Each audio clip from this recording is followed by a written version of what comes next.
Assalamualaikum warahmatullahi wabarakatuh. Perkenalkan, nama saya Wulan Fadila Septiani dan rekan saya yang bernama Novi Arianti. Kami mahasiswa dari STKIP Kusumanegara Kampus Bintara.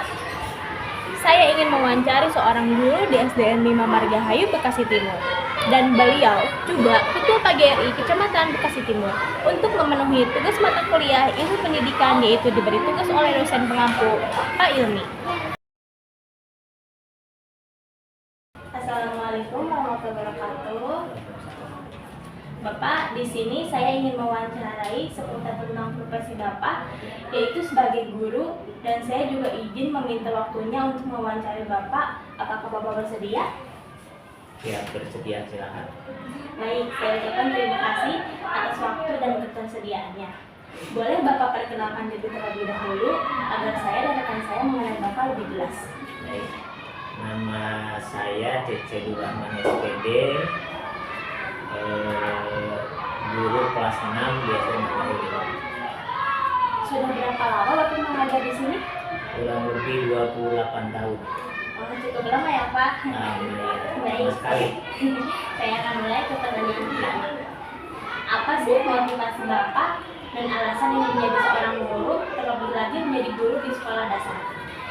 Yang pertama, motivasinya tentu kita punya tujuan untuk mencerdaskan anak-anak bangsa, ya, terutama anak yang dari SD, karena SD itu adalah merupakan dasar untuk pendidikan ke jenjang yang lebih tinggi. Nah, kemudian yang kedua, motivasi yang kedua tentu kita juga bahwa sebagai guru, ya, selain motivasi tadi yang pertama tentu ada latar belakang yang lain. Di samping latar belakang pendidikan, ya, untuk memotivasi tersebut juga ada latar belakang keluarga yang semuanya adalah dari guru. Itu mungkin. Kedua, apakah sulit mengajar anak-anak SD itu? Ya, tergantung kita, ya, sulit dan tidak sulit. Sebetulnya tidak sulit. Lebih gampang untuk mengarahkan anak-anak seperti anak SD dibanding anak-anak yang SMP, SMA yang memang sudah pemikirannya berbeda, ya. Kalau anak SD bisa kita seperti anak sendiri mengasuh gitu, ya, tidak terlalu sulit sebetulnya, ya. Jadi gampang diarahkannya, ya, gampang, terutama dalam mengajar itu kita harus bervariasi. Apa yang disampaikan materi itu harus bervariasi dengan berbagai metode, ya, juga alat-alat peraga dan juga yang lainnya supaya anak tertarik, supaya anak tidak bosan dan kita juga tidak sulit untuk menyampaikan materi kepada anak. Jadi kita intinya enjoy saja, jangan sampai anak itu dianggap sebagai beban, ya. Silakan anak-anak mau berkreasi apa kita terima, jangan sampai kita melarang-larang anak untuk hal yang baik, ya. Kita kan paham, Ki Hajar Dewantara menyampaikan bahwa didiklah anak sesuai zamannya. Jadi ada jenjang-jenjangnya pada tahun, mungkin pada kalian waktu SD itu kurikulumnya kan berbeda. Kemudian ada lagi kurikulum ganti, kemudian sekarang kurikulum merdeka, dan itu berbeda-beda tentu, ya. Jadi tadi seperti slogan tadi, didiklah anak sesuai dengan zaman. Sekarang zamannya teknologi, ya, dididik anak dengan berbagai macam teknologi, alat peraganya teknologinya yang kita persiapkan dengan semaksimal mungkin. Pertanyaan ketiga, apa suka duka Bapak menjadi seorang guru? Suka duka, ya, sangat suka sekali. Karena yang pertama tentu dengan anak-anak itu senang dan menambah awet muda. Kalau jadi guru SD itu awet muda karena bermain dengan anak-anak gitu, ya. Ya, sangat suka sekali, apalagi dengan karakter-karakter yang berbeda, ya. Kita mengajar itu kan beda dengan pada anak sendiri di rumah, kan ada 3 karakternya, cuma 3. Kalau di kelas itu kan karakternya banyak, 40 anak, 40 karakter. Nah, itu sukanya kita itu dengan karakter-karakter yang memang harus ditonjolkan oleh anak. Kita bimbing, misalnya karakter anak yang A, dia sukanya menyanyi, ya kita arahkan untuk menyanyi. Nah, itu suka, sangat senang sekali, sangat enak untuk mengarahkan anak-anak di SD.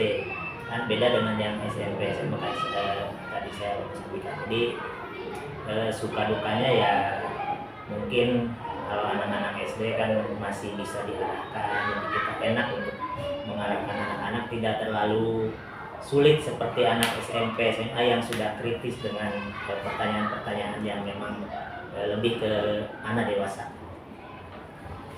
Pertanyaan keempat, pernah mengajar di kelas mana saja? Selama ini Bapak mengajar di kelas 6.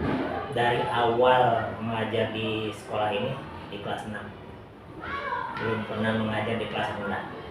Kalau kelas 6 itu kan kelas tinggi, 4, 5, 6 itu kan tinggi, 1, 2, 3 kan kelas rendah. Jadi selalu di kelas tinggi di kelas 6. Bolehkah Bapak menceritakan pengalaman Bapak selama menjadi seorang guru? Pengalaman? Maksudnya pengalaman yang baik, pengalaman yang buruk? Mungkin dari awal Bapak terjun ke sekolah gitu. Pengalamannya yang pertama tentu ya karena latar belakang dari dulu kan ada SPG ya. Kalau sekarang SPG nggak ada, sekolah pendidikan guru ya. Sekarang kan yang mau jadi guru itu harus kuliah di SD. Kalau dulu dari tingkat SMP-nya kan ada SPG. Nah, masuk ke sini itu Bapak tidak dengan dasar S1. Jadi dasarnya SPG gitu ya. Kemudian di sini juga tidak langsung menjadi ASN. Jadi honor dulu ya, honor Bapak di sini 9 tahun, cukup lama. Ya, tapi dengan orang mengatakan bahwa penghasilan itu pas-pasan, tapi kita enjoy aja karena memang dari hati ya, kita memang tujuannya ingin menjadi guru. Kalau kita ingin menjadi guru dan tidak dari hati kan nanti mengajarnya juga kurang enjoy ya. Jadi pengalaman yang banyak, pengalaman yang berharga ya tentu sampai saat ini, dan yang dulu ibunya diajar oleh Bapak, sekarang udah anaknya juga diajar. Jadi itu pengalaman-pengalaman yang memang tidak pernah terlupakan, terutama anak-anak Bapak yang sudah punya anak di sini dan ketemu kembali gitu ya.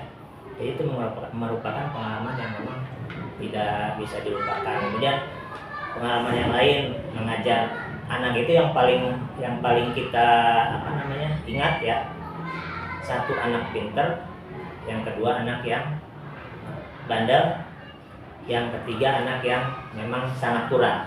Nah, itu pengalaman-pengalaman itu ya yang memang harus kita hargai ya, karena anak-anak itu berbeda karakter, berbeda kemampuan. Karena anak-anak sudah membawa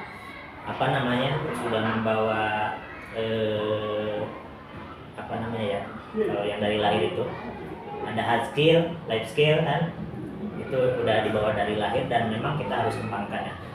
Pengalaman-pengalaman itu yang memang sangat berharga, dan tentu pada awal kita mengajar, walaupun memang dari latar belakang guru kita tidak langsung kita bisa memahami ya. Jadi ada tahapan-tahapan untuk memahami karakter anak. Tapi dengan setahun, 2 tahun, 3 tahun kesininya kita sudah biasa dan sudah enjoy ya. Itu pengalaman menjadi guru seperti itu. Baik, pertanyaan selanjutnya, apa saran Bapak untuk kita sebagai calon guru nantinya? Ya, sarannya yang pertama tentu tekuni dan kalau nanti sudah menjadi guru, kerjakan dengan sebaik-baiknya dari hati ya. Jangan menjadi guru yang menurut anak-anak adalah guru yang killer ya. Biasanya anak-anak itu yang ditakutin kalau di SMP SMA kan guru matematika. Nah, jadikan misalnya kita jadi guru matematika, jadikan guru yang menyenangkan ya. Jadikan guru yang memang anak-anak suka. Jangan ya, semua bidang studi seperti itu ya. Karena anak-anak takut itu karena kitanya ya. Kalau kitanya senang, enjoy dengan anak-anak, tidak akan takut ya. Jadi mengajarlah dari hati ya. Jangan memikirkan yang lain-lain. Finansial itu akan mengikuti. Intinya kalau kita mengajar itu kan, tujuan kita mengajar itu bukan mencari uang kan. Yang dicari adalah pekerjaan. Jadi kalau orang dari kampung datang ke kota ingin cari kerja, jangan cari uang. Nah, uang itu akan mengikuti dengan pekerjaan kita. Makanya jadi guru juga harus enjoy, laksanakan dengan sebaik-baiknya, ikuti aturan-aturan yang memang sudah ditentukan sebagai guru, misalnya menyiapkan rencana pembelajaran, menyiapkan program-program evaluasi dan lain-lain gitu. Yang penting ya kita enjoy dan tidak dicampuri anak. Masih ada? Nah, baik Pak, kami ucapkan terima kasih atas waktunya beserta dengan ketersediaan untuk saya wawancarai, dan kami meminta maaf jika dalam penyampaian kata kurang berkenan di hati Bapak. Saya akhiri wawancara ini. Wassalamualaikum warahmatullahi wabarakatuh. Waalaikumsalam. Itu aja.